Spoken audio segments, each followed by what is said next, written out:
Hello. Hello. Happy full moon. We are reaching the apex of this full moon shortly here. I am at a Tesla supercharging station charging my car. This full moon feels like such a homecoming for me because so much of this energy is like my placements. We have like the Jupiter in Cancer, we have the Sag stellium, I have a 9th house stellium, we have Venus in Sagittarius, we have the moon in Gemini, and truly like I feel like all of my personality, all of my light, all of my exuberance, all of my shiny energy is just like back online after such a deep integration and recalibration of a year. And, you know, we are in the year of the snake. It's so funny because today, me and my mom took my dog to the snake trainer. And you know, because when you're in the desert, when you go on the hikes and you go in the backyard, like there can be some rattlers, and so you have to snake train them. And I was like, it's so funny that I would be doing this snake training on the full moon. And here's what I have to say about the year of the snake. It's so interesting because I was born in the year of the snake, and this year has been a shedding, it has been a metamorphosis, it has been a transformation, right? And through every layer of shedding, the snake gets bigger and stronger. And that's really what transformation feels like. And it's like, I was talking to my mom about this the other day, about like, cause I'm so tall, and it really is like transformation is growing pains. And I was just like, yeah, like I was just like always growing, and like your body gets so sore from like the transformation and the metamorphosis, and you need so much sleep. And I was really thinking about like how transformation is such a physical process, right? Obviously too, like even just like changing my hair, like slightly, I'm a completely different person, you know, like it's like you go through all of this internal change, and then the external catches up, right? And then you're like bigger and you're stronger and you're a wiser snake on the other side. And I was doing some TikTok deep diving last night, as one does on the eve of this full moon, and I was like looking into the energy of the snake, right? This is like so weird because there's such a duality and a dualisticness with the energy of Gemini, right? It is the twins. And, I am very, connected to twin energy. Like my whole body just got so hot even saying that. Obviously as a Gemini moon, and I also have twin siblings. I have a brother and a sister who are twins. And, as a twin, and, just the left and the right hemisphere, right? That Gemini represents. It is two sides of the same coin, right? It's very, not in like a dark way, but it represents, like I always say, there's an introverted twin and an extroverted twin. This is why when you meet like mirror image twins, it's because they're like mirroring the different sides of consciousness, of different sides of energy. Like there's a duality with Gemini. And if you look at like medical, like the signs for like the medical for health, right? It's always depicted by like the snake going up, and then there's angel wings, right? And what that represents is the mergence. Like if you ever notice how when snakes mate, they like go up, right? And that really is like the Kundalini energy that goes up and around the spine. That's like what the medical, I don't know why I'm like not knowing what the name of it is called, but if you Google like the medical symbol, like the medicines, the symbol of medicine, you'll know what I'm talking about. It's like two snakes raveling around the spinal cord, and then there's like angel wings on top, right? And then like that's actually like so powerful for like this culmination of this full moon. And this as we're coming to a close of like the year of the snake, because that really is what it's about. It's about fully integrating like both the light and the shadow that Gemini represents, right? And really integrating the masculine and the feminine. And when you can unlock that kundalini, that inner kundalini, that's like why if you've ever talked to people who have had a twin flame experience, right? It's like they say it's like a kundalini awakening. Because it's like this like snake that like unlocks your spine, which is what connects you to your heart, right? Which is depicted by the angel wings, because it connects you to your higher self, it connects you to God, it connects you to a higher consciousness.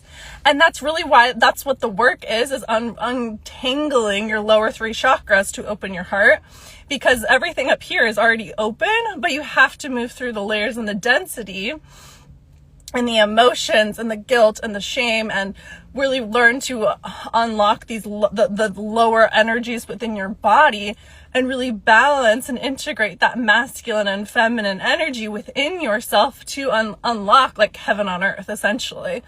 And that's really when people talk about having a spontaneous kundalini awakening, it's like this energy moved up to their spine and like cracked open their heart. And there's a cracking open of your heart that happens with Gemini. Confirmation. I haven't gone live so long. I'm like, I haven't had a confirmation, but there's a cracking open that happens with Gemini.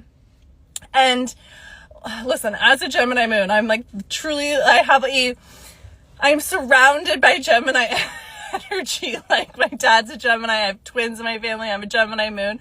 Like I understand Gemini energy so freaking deeply. Like it's truly one of the most misunderstood signs, because people will like see like a Gemini and they'll be like, oh, they're shy.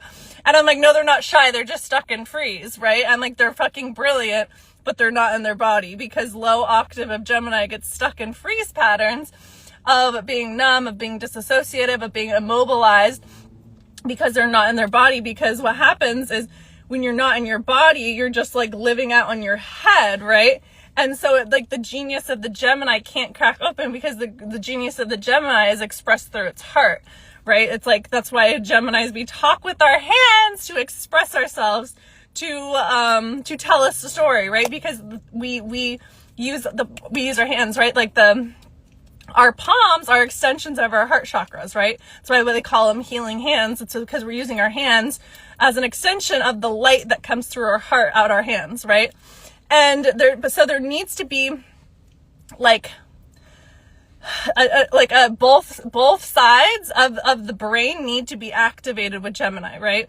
Both sides of the hands, both sides of the brain need to be activated. This is why so many Geminis are left-handed, because they're like tapped into a different side, which is like more of the creative side, right? The left side is the creative side. They're naturally tapped into this like creative consciousness. And so that's why I always like suggest with Gemini people to do like racket sports, because anything that like is like using what you would call it, hand-eye coordination, it allows them to regulate their brain and come back into their body. So I used to work in professional tennis. So many tennis players have Gemini placements, because it's working with your hand-eye coordination is so regulating, and it allows you to use both sides of the brain of the hemisphere to come into your body, and to really use your hands to connect and express your heart. And that's why Gemini is so important, that they're expressing themselves and expressing their authenticity and communicating, because if they don't, then they get trapped in their minds, unable to create. And when you're not able to create, then there's like this duality that's missing between the 5D and the 3D, right? Like you're only existing in your mind, which you're not really creating and moving things through on the 3D plane. And so there's this need to balance the masculine and the feminine with Gemini, and the left side with the right side. And so it's like doing like brain stimulation exercises to stimulate both sides of your brain, because it's super regulating. Anytime when you're moving your hand, like, or your eyes have to focus on like 2 different sides of the thing, like that's really actually regulating, because it stimulates both parts of your brain. And so it's doing all of these regulation exercises to really balance that masculine, feminine, that light and dark duality, the left and the right duality, which allows you to express your heart. And so that's really what that snake represents, right? It's like the balance of duality, the masculine and feminine together to come out of its heart to create the heaven on earth, right? And so hopefully like y'all are following this, because if really all of our work here on this planet is just to unlock our heart. Because when you unlock your heart, like, you never have to look outside for answers.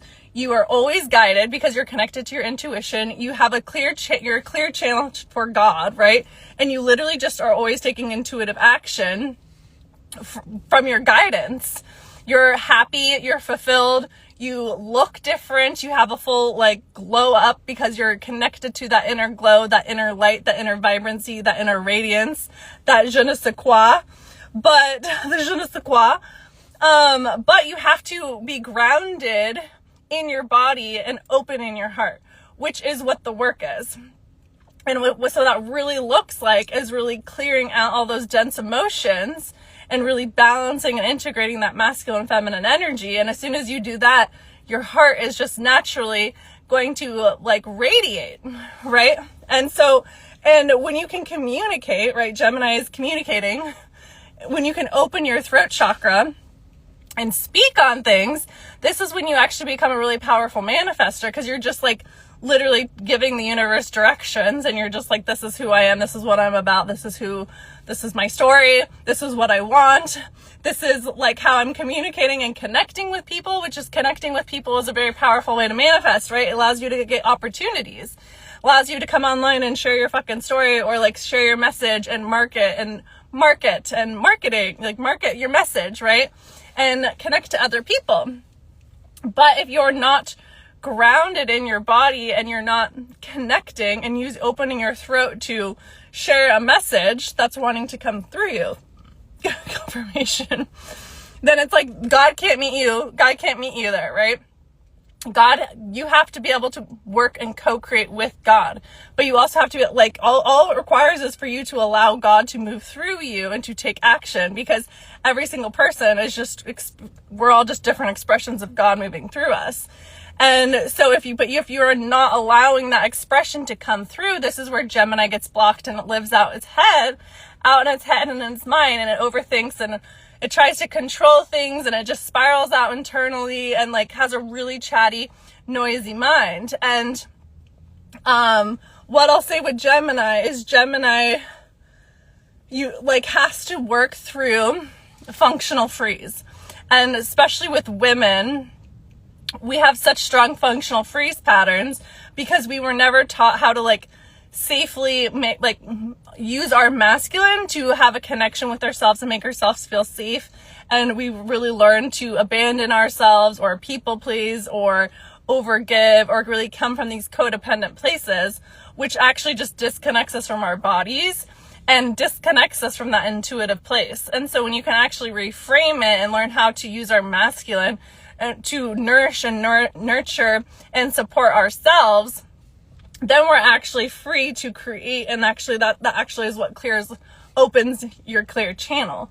And so there is this like masculine and feminine balance that's needing to happen with this full moon in Gemini energy. And it's very chatty because the downloads that have been just coming through for me, I don't know if you guys have been getting so much information, but I'm like, also too, like, I haven't driven a car in like 13 years since my last Jupiter return, and like now driving is like my favorite fucking thing to do, because the fucking messages that come through when you're driving, and it's like you naturally are just tapped into a subconscious state when you're driving, and so it's like God can just like slip the fucking messages in. And I'm like, the information that has just been coming through today, obviously I'm like, I can't shut up about it. I'm like, I gotta go tell the people. Gemini moon, I gotta go talk about it. I gotta go tell someone. I gotta go share this. The information that comes through with this energy is like so profound, but it requires you to be in your body, right? If you're not in your body, you can't actually be connected to your intuition. And if you are, then you're actually probably or I should say, if you are getting messages but you're not connected to your body, then there's a block in the 3D where you're not able to fully like execute and like make things happen in the 3D. And so there's just like this interesting energy that's happening right now as we close out this Gemini cycle. It's so interesting because I say Gemini cycle, but really it's a I mean from like the new moon in Gemini that was in May, because so much for me has really shifted and broke off since that new moon in Gemini back in May. I'm like, my life is 180 degrees different. But it's squared the nodes of fate. And so there's kind of this like ecliptic energy that's happening with this full moon. The ruler of the south node in Virgo is Mercury. The ruler of this full moon is Mercury. Mercury's in this grand water trine in Scorpio, and its post-retrograde shadow conjunct Lilith. It will oppose Uranus again. And so there's just like, it feels like a Kundalini awakening is really what it feels, because we're having to release old patterns of control, of the ways we were perfectionistic, the ways that in which the ego tried to like cockblock us from our expansion, and really where we denied ourselves like the things that we actually desired because our ego, we didn't understand and have awareness of all the ways in which the ego tried to control things. And, there's such like a physical body element to this. For me, like there's always a body element to it. That's just like what I know to be true from like my long ass journey. It's like, it's all about the body. And so there's like this just like breaking open and this cracking open that is happening within your body and within your nervous system, especially because Virgo is about the health and wellness. The moon is about your body.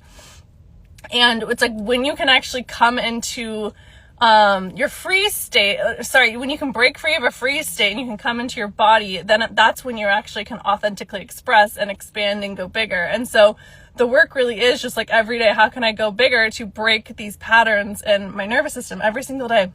I've just been waking up and being like, how can I go bigger today? How can I go bigger today? How can I expand my horizons today? I've been going on adventures every single day, being like, okay, like I'm just introducing my body to like so many different new experiences. And like life is just like an adventure like that. And then you just get to calibrate and move through the fear, because every time you're like expanding your edges, fear is gonna meet you.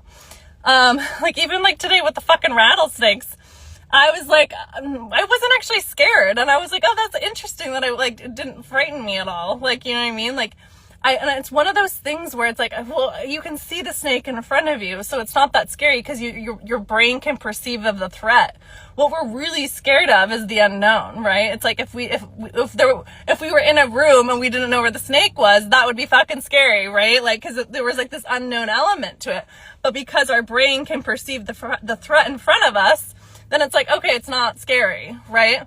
And so it's like, okay, well, what actually is so scary about not knowing where the snake is? It's just that unknown element.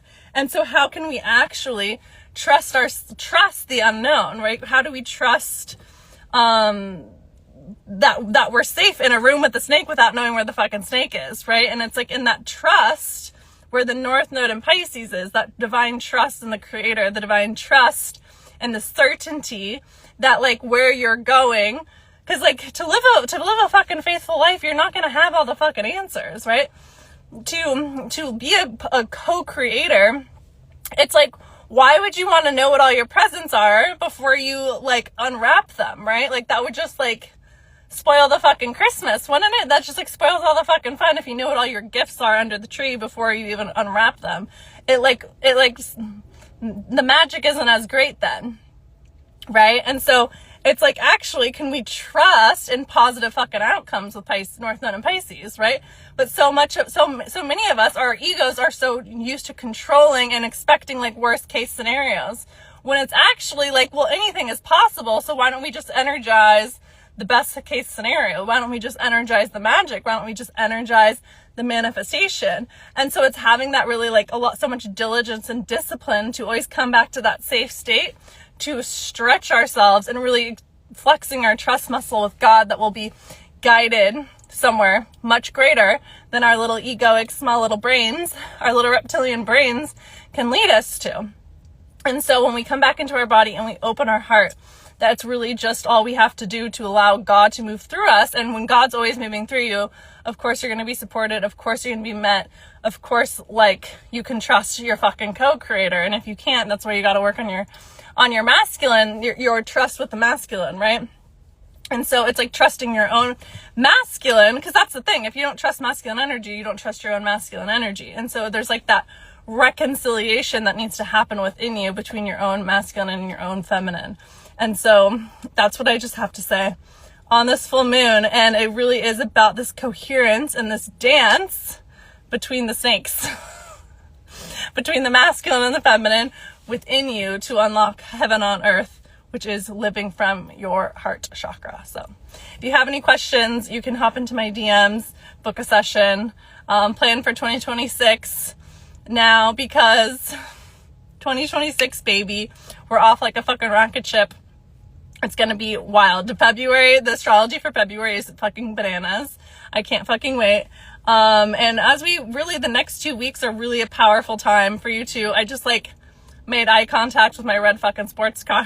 As I said that, the next 2 weeks is really going to be powerful because we're in this in between with like all of the Sagittarius energy in square with the nodes, in square with like all of this energy in Pisces. And so the next 2 weeks are going to be so magical when we know how to come back into our bodies and edge our expansion. So I'm really excited.